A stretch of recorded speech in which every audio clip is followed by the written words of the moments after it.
एक कुएं में बहुत से मेढक रहते थे। उनके राजा का नाम था गंगदत्त। गंगदत्त बहुत झगड़ालू स्वभाव का था। आसपास 2-3 और भी कुएं थे, उनमें भी मेढक रहते थे।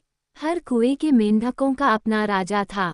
हर राजा से किसी न किसी बात पर गंगदत्त का झगड़ा चलता ही रहता था।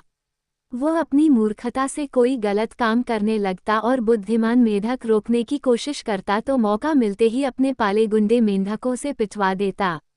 कुएं के मेंढकों के भीतर गंगदत्त के प्रति रोष बढ़ता जा रहा था। घर में भी झगड़ों से चैन न था।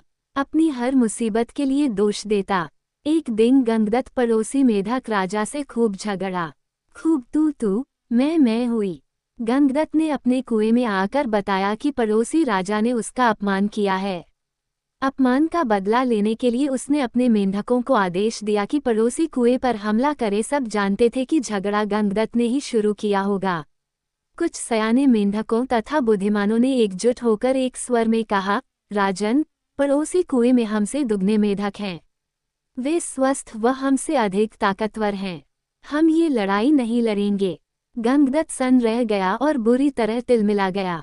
मन ही मन उसने ठान ली कि इन गद्दारों को भी सबक सिखाना होगा। गंगदत्त ने अपने बेटों को बुलाकर भड़काया, बेटा, पड़ोसी राजा ने तुम्हारे पिताश्री का घोर अपमान किया है।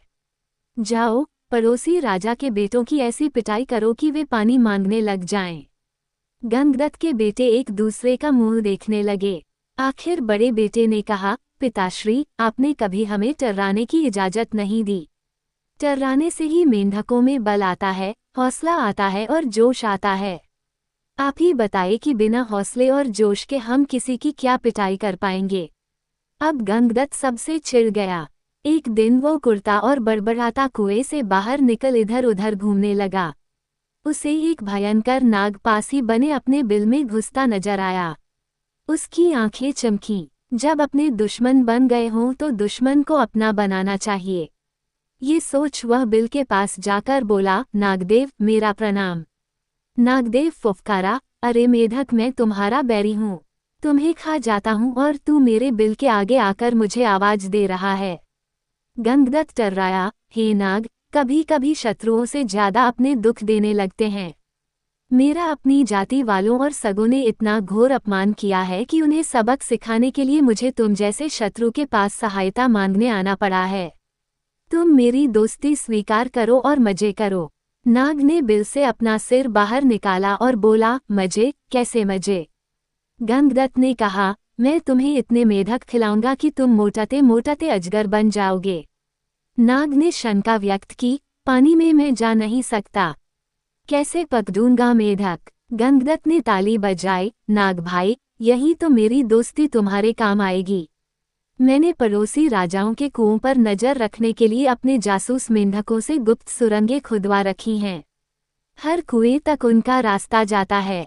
सुरंगें जहां मिलती हैं, वहां एक कक्ष है। तुम वहां रहना और जिस जिस मेढक को खाने के लिए कहूं, उन्हें खाते जाना।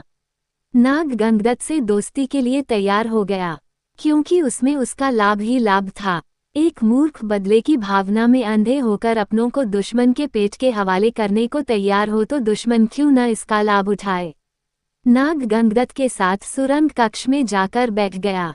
गंगदत्त ने पहले सारे पड़ोसी मेढक राजाओं और उनकी प्रजाओं को खाने के लिए कहा। नाग कुछ सप्ताहों में सारे दूसरे कुओं के मेंढकों को सुरंगों के रास्ते जा जाकर खा गया। जब सब समाप्त हो गए तो नाग गंगदत्त से बोला, अब किसे खाऊं? जल्दी बता। 24 घंटे पेट फुल रखने की आदत पड़ गई है। गंगदत्त ने कहा, अब मेरे कुएं के सभी सयाने और बुद्धिमान मेंढकों को खाओ। वो खाए जा चुके तो प्रजा की बारी आई। गंगदत्त ने सोचा, प्रजा की ऐसी की तैसी, हर समय कुछ न कुछ शिकायत करती रहती है। उनको खाने के बाद नाग ने खाना मांगा तो गंगदत्त बोला, नाग मित्र, अब केवल मेरा कुनबा और मेरे मित्र बचे हैं। खेल खत्म और मेढक हजम। नाग ने फन फैलाया और फुफकारने लगा, मेढक, मैं अब कहीं नहीं जाने का। तू अब खाने का इंतजाम करवना। गंगदत्त की बोलती बंद हो गई। उसने नाग को अपने मित्र खिलाए, फिर उसके बेटे नाग के पेट में गए। गंगदत्त ने सोचा कि मैं और मेंढक ही जिंदा रहे तो बेटे और पैदा कर लेंगे। बेटे खाने के बाद नाग फुफकारा और खाना कहाँ है? गंगदत्त ने डरकर मेंढकी की ओर इशारा किया। गंगदत्त ने स्वयं के मन को समझाया, चलो बूढ़ी मेंढकी से छुटकारा मिला। नई जवान मेंढकी से विवाह कर नया संसार बसाऊंगा।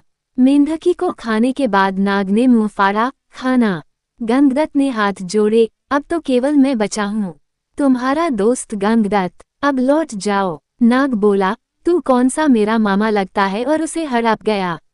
सीखा अपनों से बदला लेने के लिए जो शत्रु का साथ लेता है, उसका अंत निश्चित